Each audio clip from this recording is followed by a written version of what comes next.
Welcoming you back to crypto's juiciest news. The soy boy Finland government, Interpol, have attacked me, my friends. I am not going to give up. My computer has literally exploded. Blue screen of death.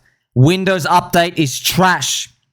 It is probably no surprise to anyone because I have been calling Microsoft a bunch of small willy micro PP scumbags for not buying BTC. I guess they took it personally.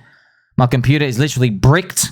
It's disgusting. I've taken it to the hardware store, friends. I've got plenty of content coming out here for you. Remember, I've got a laptop here as backup, so we are going to still crank it. The Bitcoin price is at 94,000 American dollars. I am going to show that to you right now. You can see it. Everyone wants this range to hurry up and pretty much resolve itself. We want to see a higher move, as always. Everyone always wants higher, but what's the market going to give us? Well, if we repeat 2017, January was a bit of a poopy month, bit of a retrace, kind of like what we see right now.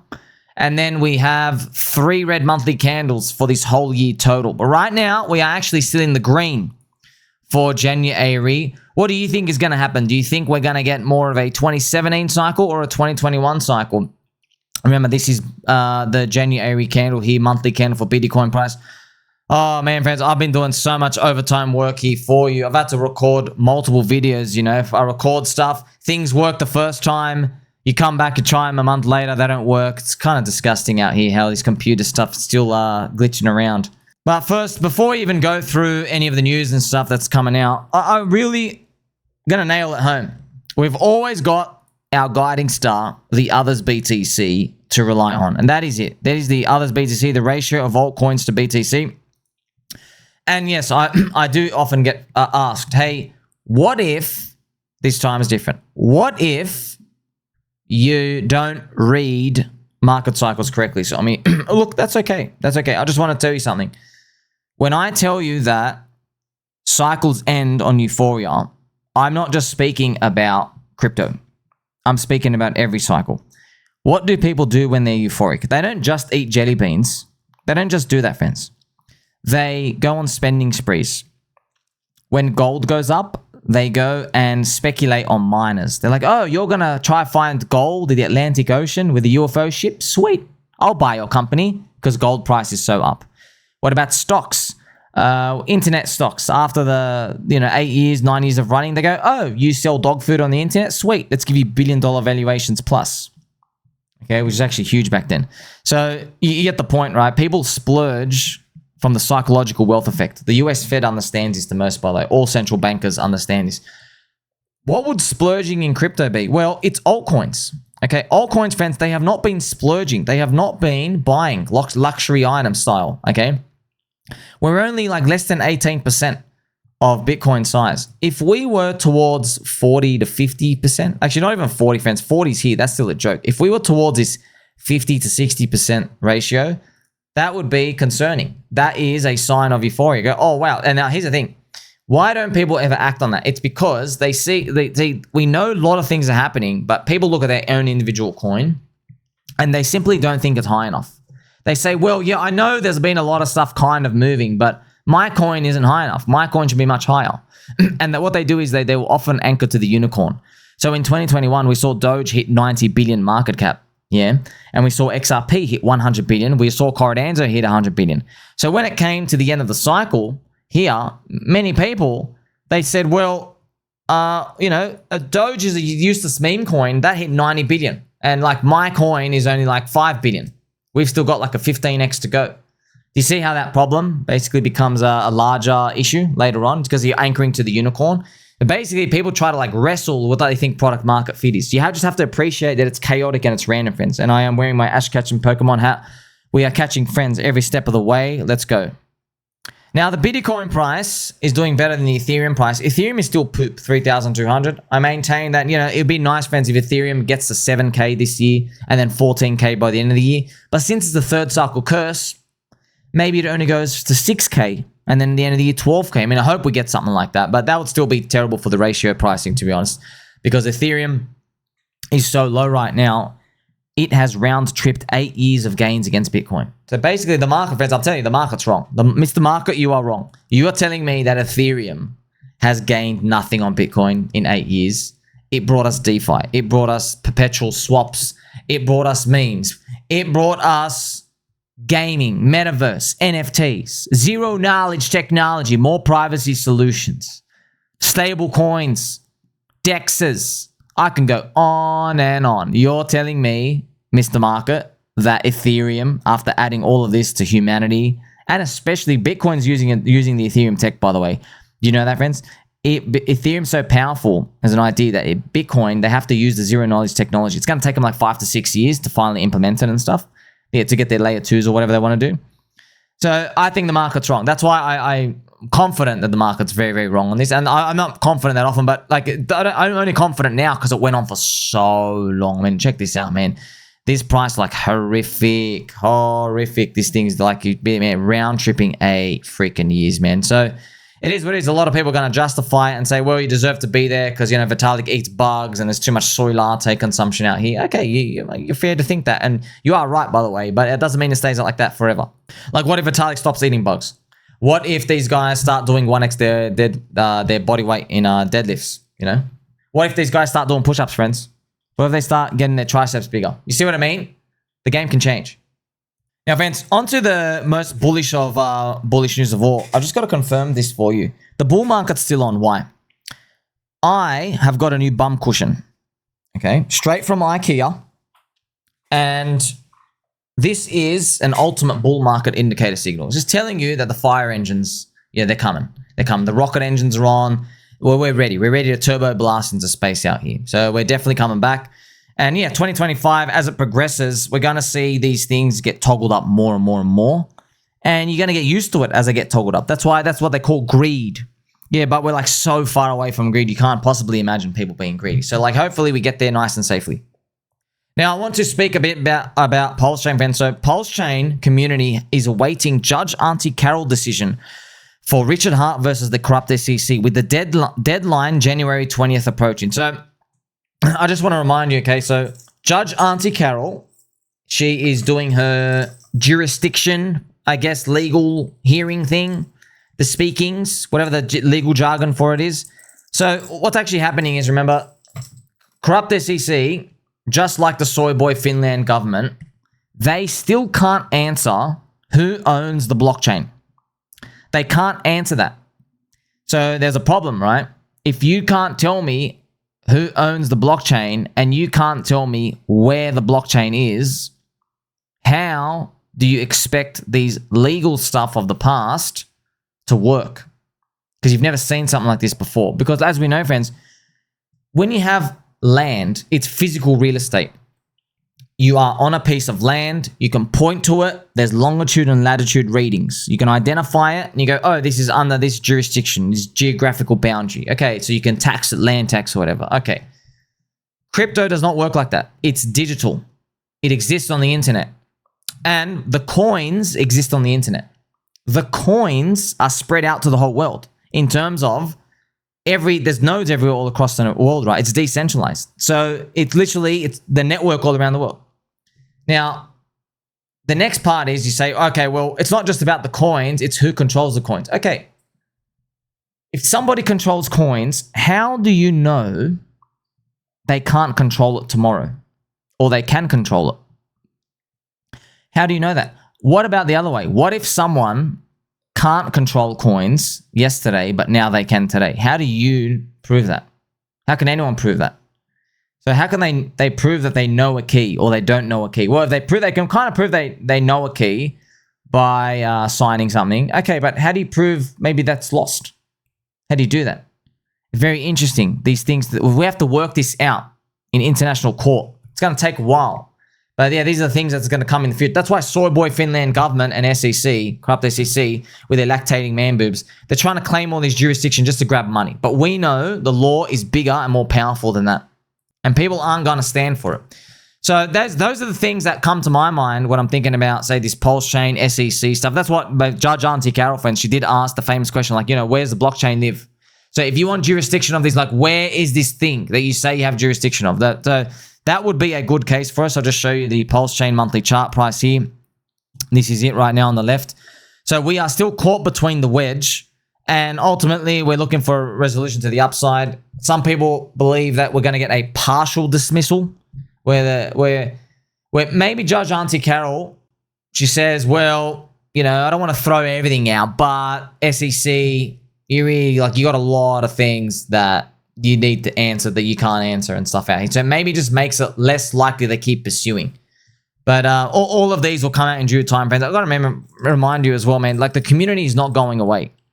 The community is not going away. Okay, whether there is jurisdiction or there's not, the community is not going away. 250,000 people still here. They still believe in the core DeFi principles. Freedom of speech, freedom of movement, and everything else. Now, I've actually got some PDI updates here for you, friends. I might make another full video later here for you. The rumored Richard Hart voter, the Milady guy voter, he's donated $55,555 into Decentralized Me's marketing fund wallet, which is actually amazing. Play some angel music for everyone there, friends. 55,555. Where have I seen that number before? It's obviously Quattro Cinco, the 5555. That is the longest hex staking, so everyone knows it's like the meme number of the community. And as well, I've seen some people have been critiquing this marketing funding. I get it, man. I get it, because every time the community raises money for something, they end up getting grifted, scammed, they end up going nowhere. Mexi just literally straight rob us, which is sad. Mexi, give us back our money, Mexi. You just took our money. Come on, man. Very, very sad. But I got a feeling something with Decentralized Me is going on in the background that we're not allowed to pretty much assert that it's kind of like directed and focused. I don't know why. I just got this feeling. I hope I'm right. I don't really know, friends, but ultimately that we're trying new things. I want you to know that the community is still fighting. That's what you want, man. You just want people like, hey, don't give up. Don't throw in the towel.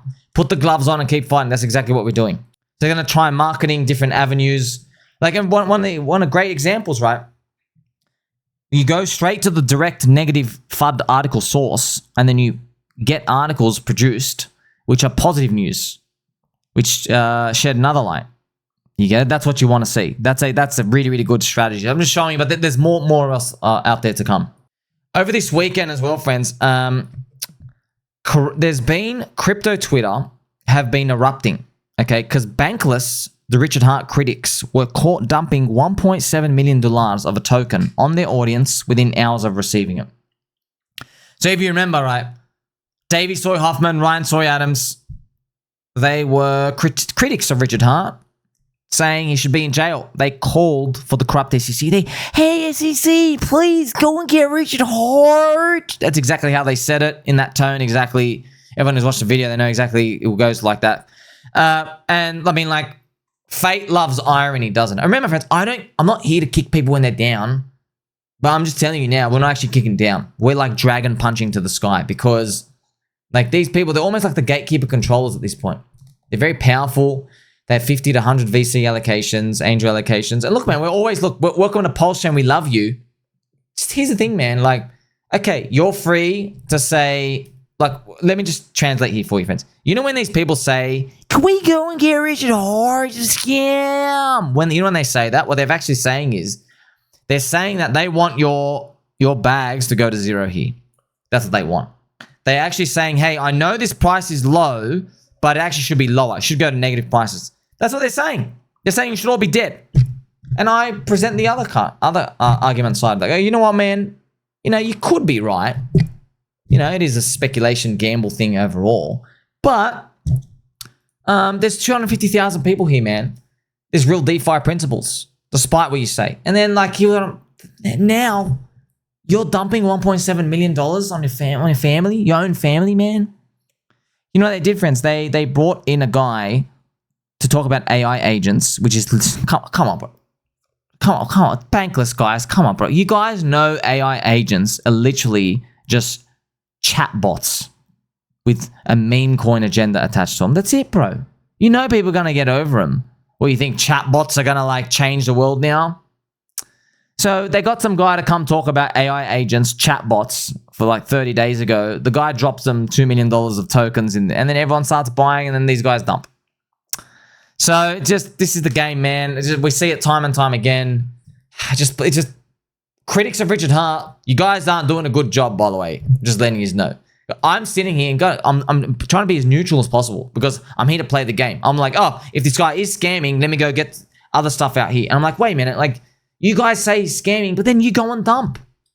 You go and betray everyone. And then their excuse is, they go, pretty much their excuse is, sorry for getting caught, kinda. Let's go, let's just do another schedule of how we can dump later on. It's, you know, time and time again, it gets very disappointing. So everybody is entitled to their opinion, and yes, everybody is basically promoting their bags. And if they don't have bags, they're promoting why USD is very safe for them, okay? Everyone's got an agenda. We get it. And everyone's biased. Of course they are. They speak whatever they think is the truth. But time and time again, over and over and over again, people criticize PulseChain, Hex, and they get caught. Always. Like, always they get caught, man. Even Corey Cuckstein from Swan Bitcoin going after Richard Hart and then ends up running a Ponzi with like Swan Bitcoin. Disgusting, shameful. You know what? I'm even shocked. Yeah, I'm really shocked. You think you're shocked? I'm shocked more than anyone because I'm listening to them. I'm like, man, this person looks like they got it all together.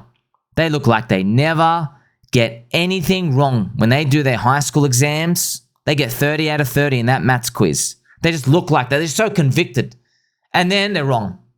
They're just like totally wrong. And they end up doing the scamming themselves. Like, bro, you literally call out other people for doing a Ponzi and then you run out of the Ponzi yourself. Or you call out other people for dumping tokens and using the audience, allegedly, and then you do it. Not allegedly. You actually go do it. Like, fate loves irony, huh?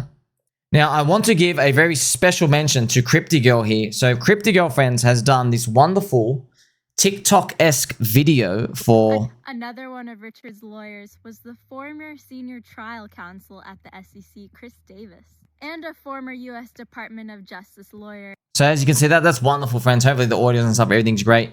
So CryptyGirl, she is playing PulseChain community. She's doing lovely, lovely work out here. Remember, she's synthesizing this information because, like, we're just presenting the counter case. Like, okay, man, all right, maybe you think Richard's fat. Maybe you don't like his Louis Vuitton tracksuit. Maybe you're not inspired by Hex as a yield thing, even though you'll gladly buy a pump fund JPEG trash or a chatbot coin, like renamed to AI agents. Okay, we'll give it to you. I'm just telling you, the community is the asset, not the code anyway. So there's 250,000 people.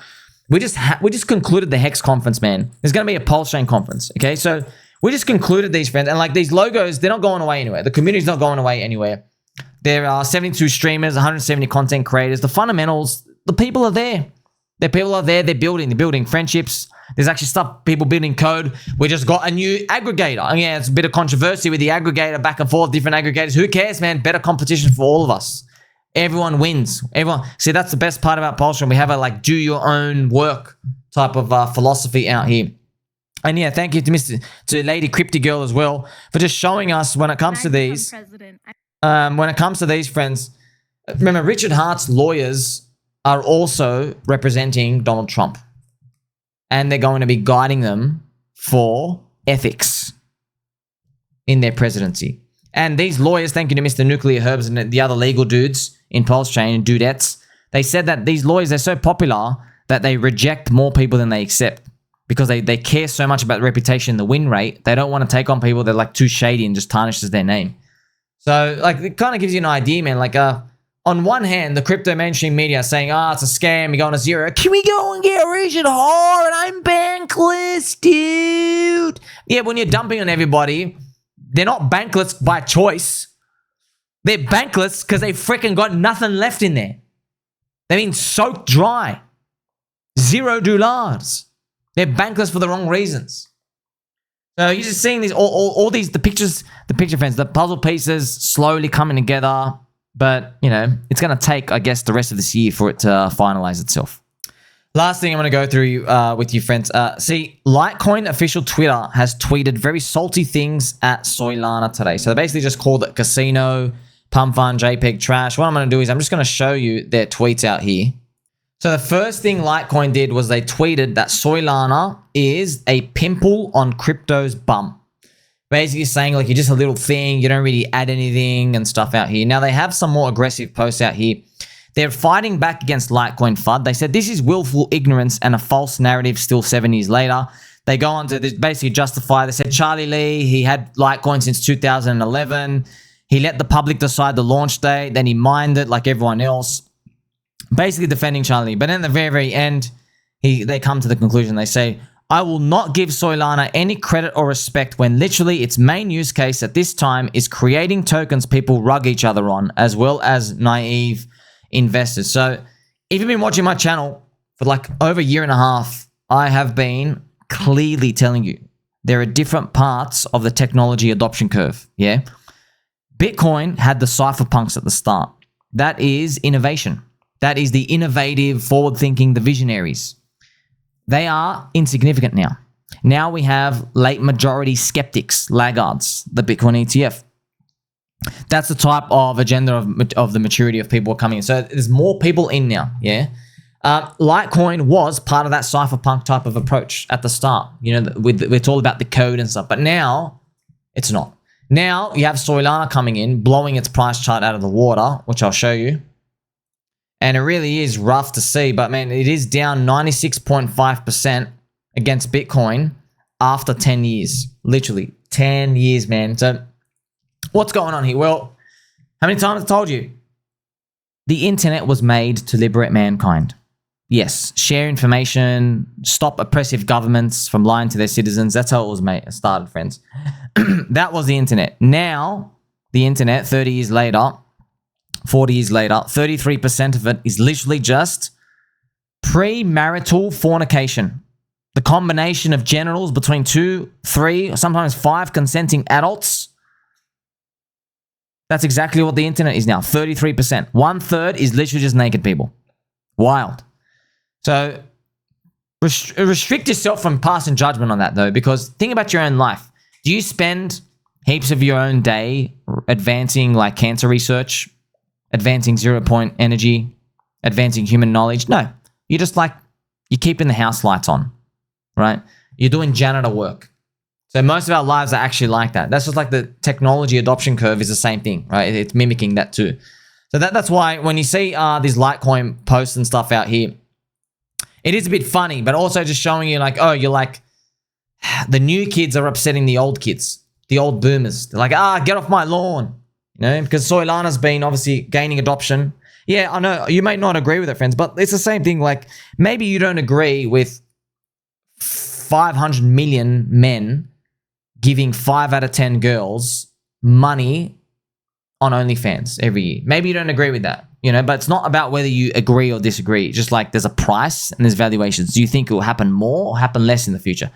That's what it comes down to. It's the same thing when it comes to these things. So do you think meme coins will like increase their activity or decrease? Do you think people want to use smart contracts more or less in the future?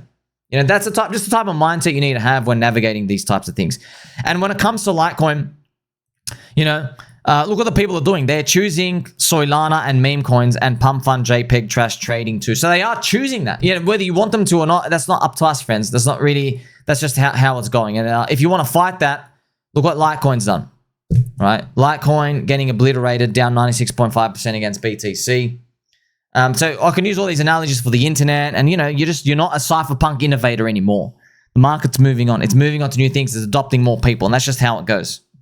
I want to hear from you as well, friends. Infinite Loop, that this topic is still relevant in 2025 highlights just how resilient Litecoin has proven to be. Is a good point. They are resilient. Down 96.5% after 10 years though. That's something to think about, okay? Also, shout out to Dream Body Clinic. Thanks to you, I can't read Solana anymore. My brain auto-populates Soylana. I think it's a good thing. So yeah, it's kind of funny. Also, shout out to Luke Pryor. Sommi, the Bcash community would like to formally say we enjoy the content and love you. Thank you very much, friends. I love Bcash as well. I think it's great. I love sharing all these ideas. I think this is how everything gets pushed forward, friends. And you probably get to be mildly surprised how things move on in the future as we get in more and more people. Because remember, they're not the cypherpunk, man. They don't care about proof of work. They don't. The new people coming in, they just don't, man. They don't. They don't give a damn about, hey, what's a decentralization thing anyway? Same thing on the internet. People just use something on the internet for whatever reason. Hey, I just want to meet girls, or I just want to share memes with my friends, okay? They don't really care about the background stuff. I wonder if crypto is going to go that same way too. We are all destined for friendship. This is Charmander with some fluffy slippers, having some fun out here.